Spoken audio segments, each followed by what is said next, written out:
No ar, programas Ideia em Debate. Hoje o nosso convidado é o jovem vereador José Polici Neto. José Polici Neto é sociólogo e pesquisador social. Ele estava me contando aqui, a gente estava conversando antes dessa entrevista, que ele falou também que ele é bicicleteiro. Ele gosta de andar de bicicleta na cidade de São Paulo. Quando tem muita gente que gosta de carro, o Polici gosta de bicicleta. Por isso que é esse jovem aí, ó, com toda essa vitalidade. O Polici está no seu terceiro mandato. Tá? Ele é esse pesquisador, ele como pesquisador social, ele também é autor do livro Bairro Vivo, né? O livro que vai ser lançado agora, na terça-feira. Segunda-feira, dia 19. Segunda-feira? Segunda-feira, dia 19, na Livraria Cultura. Isso. Né?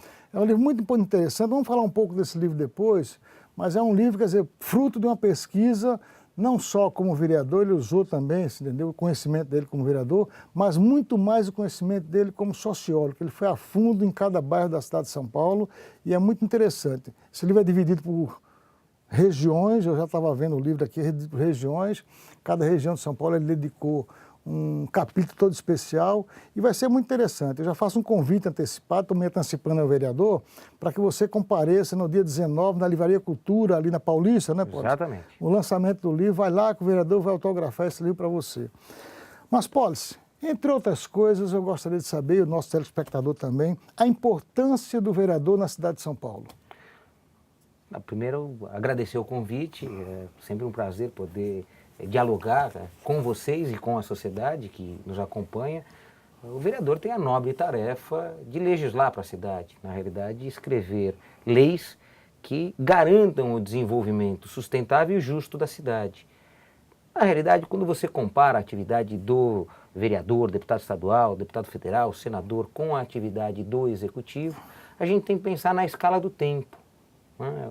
Quando você pretende fazer algo na cidade e o vereador tem essa ambição, fazer com que a cidade seja melhor, com que a mobilidade na cidade seja melhor, ele tem instrumentos para isso, né? Enquanto o prefeito tem outros instrumentos. O prefeito tem os instrumentos da execução de obras que vão significar mais corredores, mais metrô.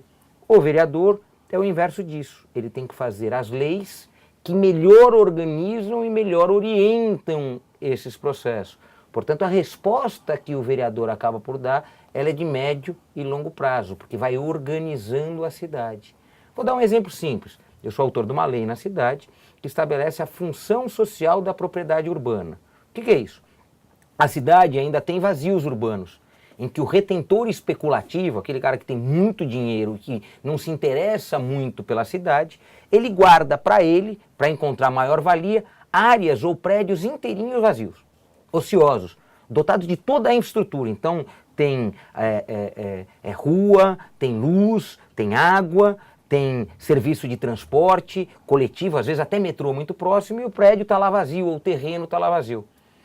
Como que a gente faz com que a cidade seja mais justa? Não deixando se acumular muito riqueza na mão de poucos, fazendo com que essa riqueza seja distribuída entre a sociedade. E o que a gente fez foi elevar o IPTU a cada ano, dobrar o IPTU a cada ano desse retentor especulativo, aquele que você enxerga que tem muitos imóveis e não põe esses imóveis à disposição da sociedade, em especial aqueles imóveis que serviriam à habitação das pessoas que ainda não tiveram acesso a ela. Muito bem, vereador, isso é muito importante. Agora, como identificar que esses imóveis são fruto de especulação? Como identificar que esses imóveis estão vazios? Como é que o poder público pode fazer essa identificação? A cidade de São Paulo, a partir também de uma proposta do nosso mandato, criou um departamento de controle da função social da propriedade. Você tem alguns instrumentos que já estão à disposição. Fornecimento regular de água, fornecimento regular de energia, fornecimento regular de gás. Então você tem como verificar o quanto de serviços básicos que são essenciais à vida de alguém, aquele imóvel está recebendo. Muito mais do que isso, você tem um controle da cidade do que foi já construído. Então você trabalha com dois universos disso. Os prédios que estão vazios, então na realidade aquilo que está subutilizado ou não utilizado, então aquilo que está edificado foi construído, mas está vazio, e do outro lado aquilo que não foi edificado, então glebas de terrenos que ainda não tiveram nenhuma edificação. Toda vez que você tem um terreno que 20% dele, menos de 20% dele ainda não foi edificado, você já tem o reconhecimento por legislação federal que ele não cumpre a sua função social. É quase você dotar de infraestrutura todo um bairro e esperar que aquele bairro produza vida com qualidade e alguém fica segurando os terrenos, não permitindo que a sociedade tenha acesso àquilo que foi o dinheiro público investido para ter a rua, para ter iluminação. Então, essa fórmula de ir controlando é notificar o proprietário sempre vai ter um prazo para empreender. Então, não é que a partir de amanhã vai ser punido esse proprietário. Não, de maneira nenhuma. Ele vai ser notificado. Ele tem um ano para realizar as primeiras intervenções, apresentar projetos, dizer, não, eu vou verticalizar ou eu vou construir. Então, essa é a relação que o município tem que ter com as áreas dotadas de infraestrutura, porque foi gasto dinheiro público nessas áreas. Então, você tem que ir forçando a cada dia estes imóveis terem gente morando ou produzir economicamente, atividade comercial, atividade de serviço. Então, isso é fundamental. Vereador, o senhor tem informação de que a lei está sendo aplicada, que já houve notificações nesse sentido? E mais, o senhor tem informações de que regiões existem esses imóveis que estão sendo fruto de especulação? Olha, o que a gente faz? A gente acompanha isso desde a apresentação do projeto, brigamos muito na Câmara para o projeto ser aprovado. É a primeira cidade no país que tem uma lei com esse vigor, então não é simples você convencer todos os parlamentares, porque essa é uma lei que enfrenta o capital, então tem que ser corajoso para enfrentar esse processo e a gente vem acompanhando. No final de 2011, o prefeito Gilberto Kassab foi muito corajoso e fez a primeira publicação de mais de 3 milhões de metros quadrados na cidade de São Paulo que não cumpriam naquele momento a função social. Foi aberto 60 dias para que os proprietários fizessem a sua defesa prévia e esse processo está em curso. Então a gente tem 3,5 milhões de metros quadrados na cidade de São Paulo, em especial na região do centro expandido, que já tiveram o primeiro passo. Mais do que isso, a gente reuniu a nossa equipe e fomos fotografar esses imóveis. Então, não só contente com a informação que é dada por publicação em Diário Oficial, a gente queria algo que as pessoas conseguissem enxergar. Porque uma coisa é eu falar que tem 3,5 milhões de metros quadrados espalhados pela cidade que não cumprem. Outra coisa é você colocar foto de um prédio que tem lá 12 andares, 15 andares, absolutamente vazio. Então, outra coisa é você pegar um terreno na região central de São Paulo, absolutamente vazio, que funciona precariamente um estacionamento, que ninguém sabe se aquele estacionamento é regular ou não.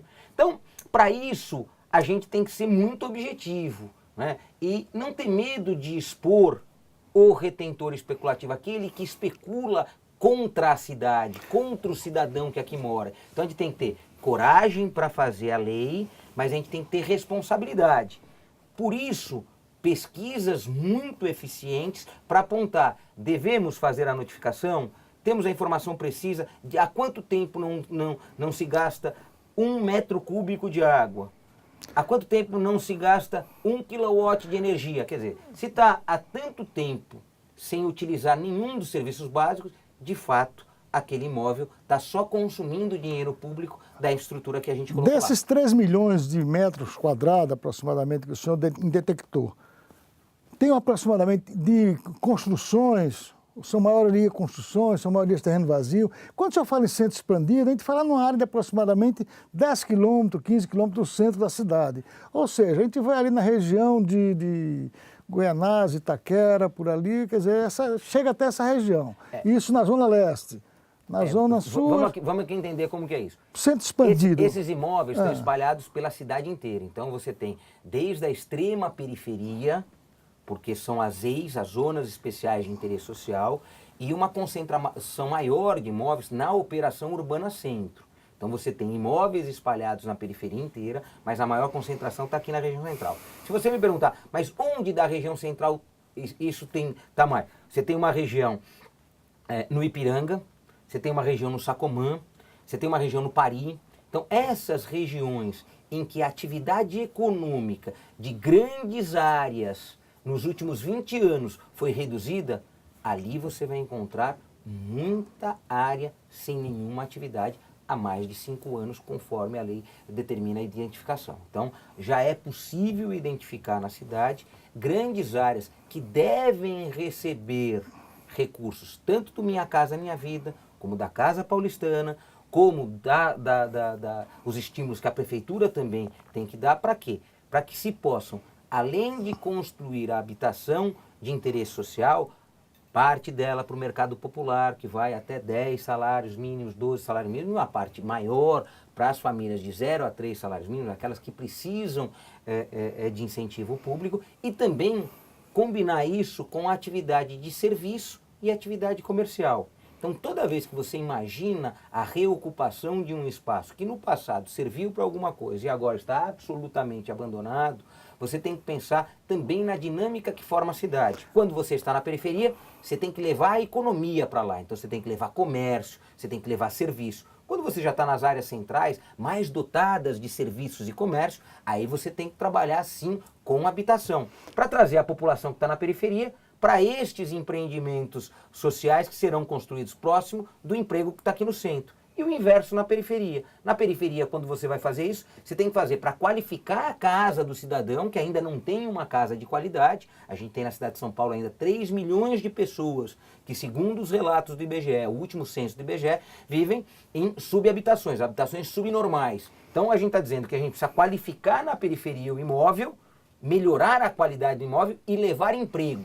Seja um emprego comercial, seja um emprego de serviço, seja um emprego industrial. Temos que discutir as vocações da cidade. E na região central, você tem que trazer mais gente para morar de maneira organizada. Mas tem muitas áreas do centro expandido que já estão saturadas. Sem dúvida nenhuma. Entendeu? Mesmo tendo terrenos vazios. Sem dúvida nenhuma. Estão saturadas, inclusive, né, existe alguma lei, que eu não lembro, o senhor que é vereador sabe, que chega a um determinado ponto que não se pode construir ali, por quê? Porque a rede de esgoto não permite... Isso chama cálculo de capacidade de suporte. Pois é, existe... Então, para todos os distritos, você tem o máximo de pessoas que pode morar ali exatamente para não saturar. Para não saturar, claro. Porque não dá também para a gente imaginar que só porque está dotado de infraestrutura você pode ir colocando mais gente, mais gente, mais gente. Não é assim.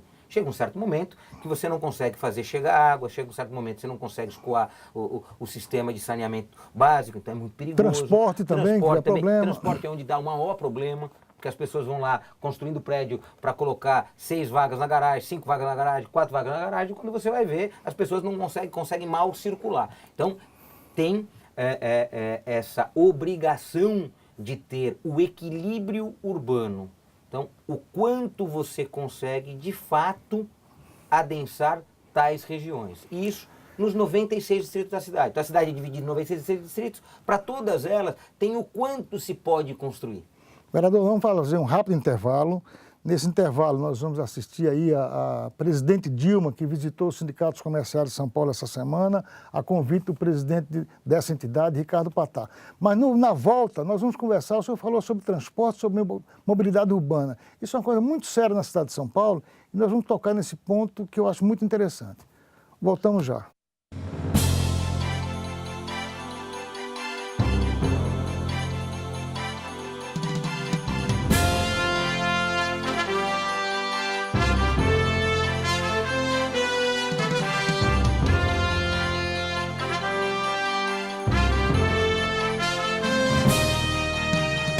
A profissão de comerciário é uma profissão importantíssima para o país.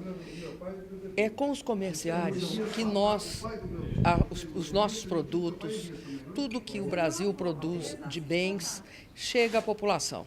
Por isso, eles têm um papel importante. E todos nós agradecemos a atenção, o carinho com que nos atende e nos recebe. Além do fato de ser uma das fontes de emprego mais generosas desse país. Muitas pessoas hoje vivem dessa atividade digna que é ser um comerciário.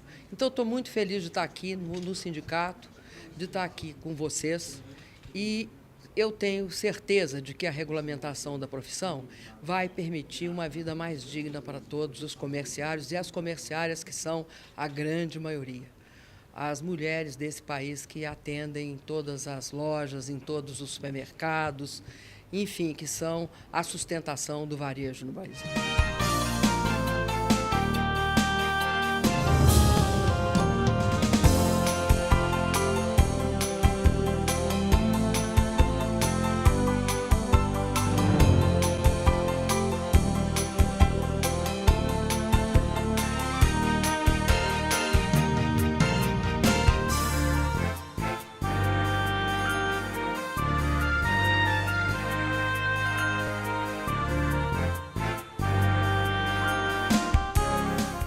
Estamos de volta com programas Ideia em Debate. Nosso convidado, entrevistado de hoje, é o vereador José Pólice Neto.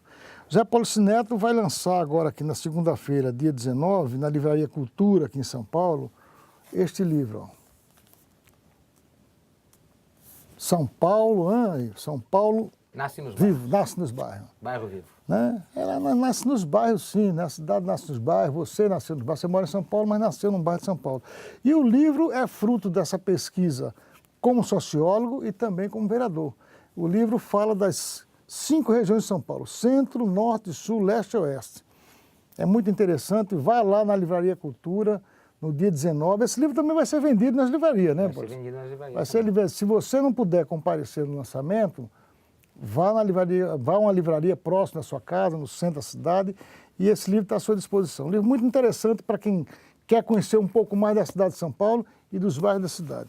Mas, Paulo, você estava falando aqui sobre mobilidade urbana, né? Nós temos sérios problemas de mobilidade urbana, principalmente na cidade de São Paulo. Você falou que você é bicicleteiro, você gosta de andar de bicicleta, mas andar de bicicleta em São Paulo também é um sério risco, né?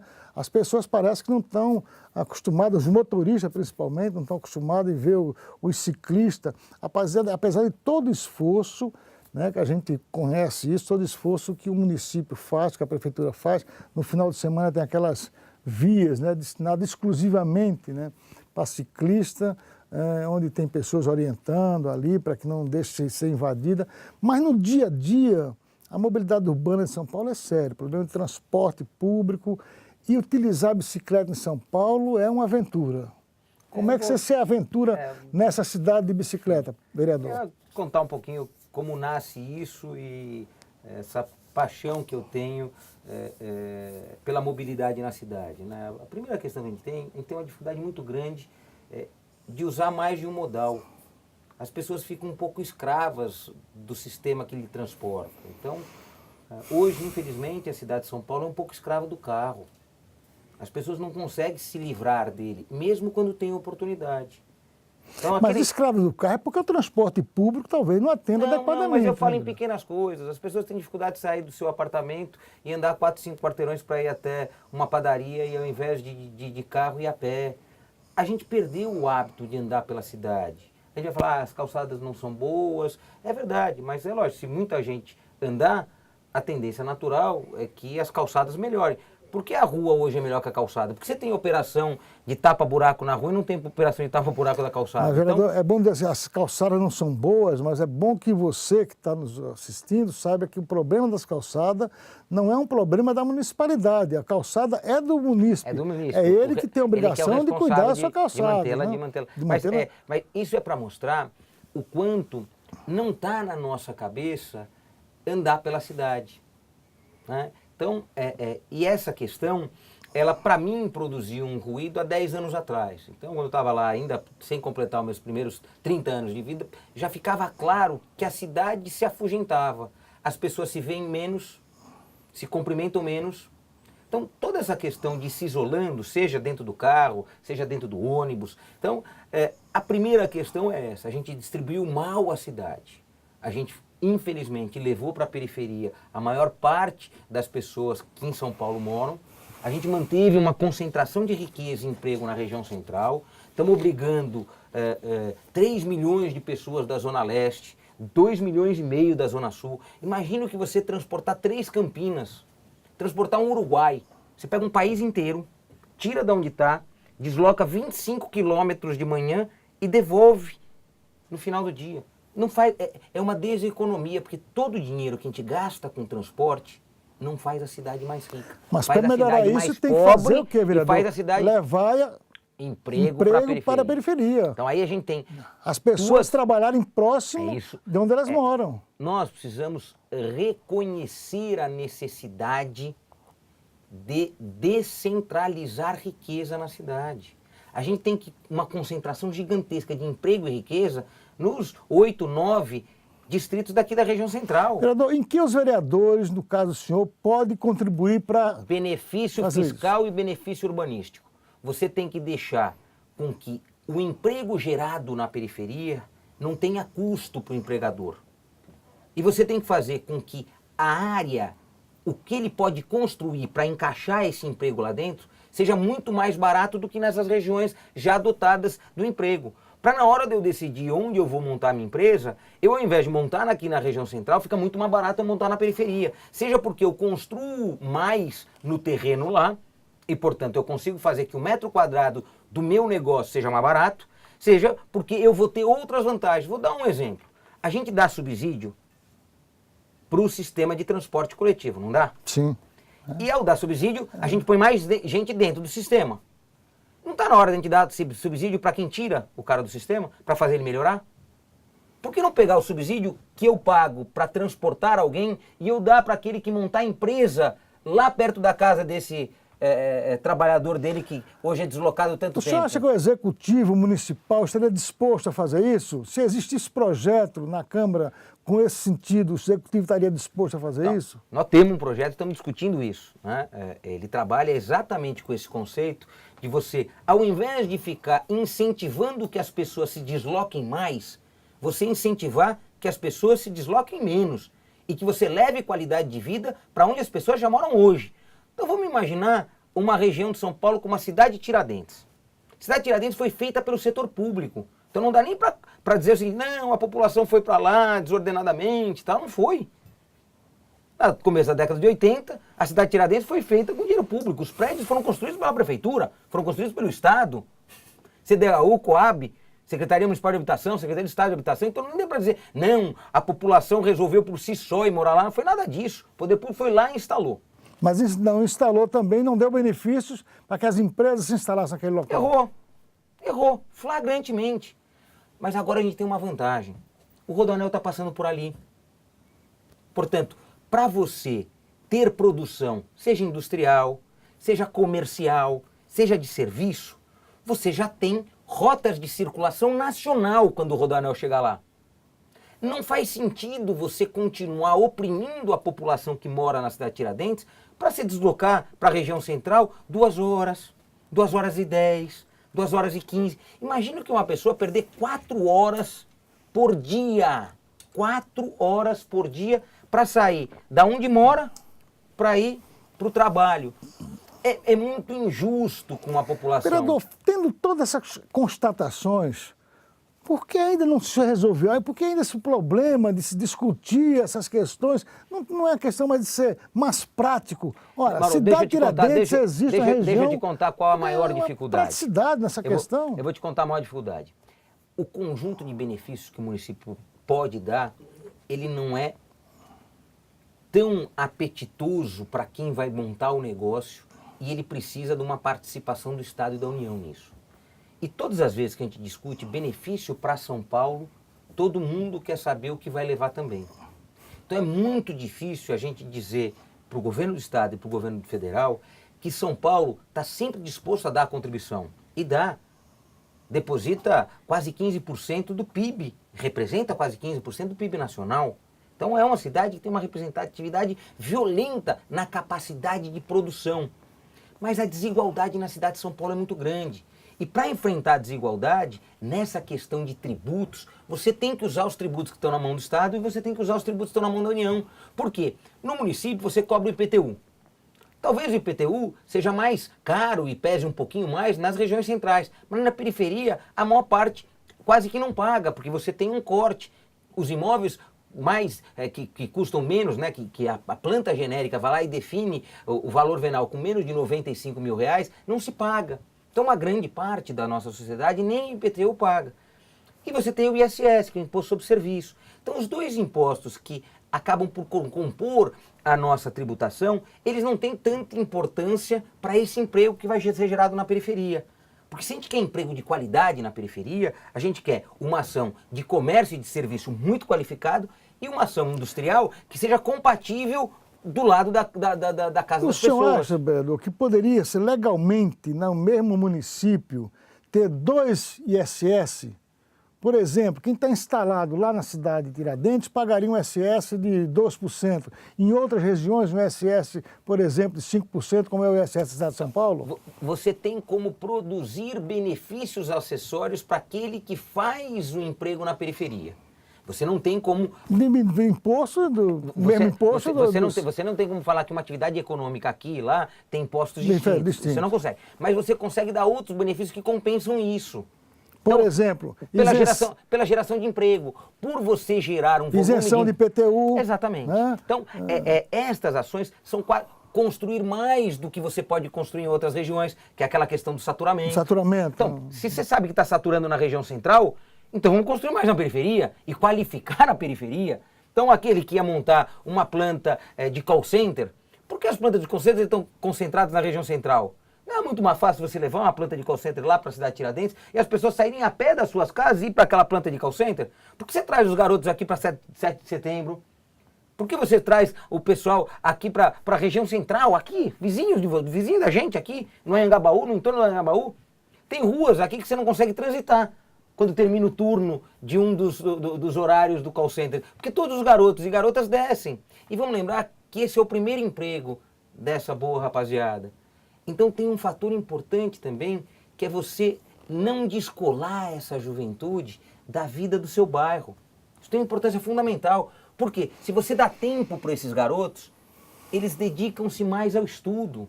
Agora, quando você traz ele da periferia, ele gasta 2 horas para vir, 2 horas para voltar. Fica aqui na região central 6 horas. Ele quase não tem tempo para continuar estudando. E aí, veja como é injusto.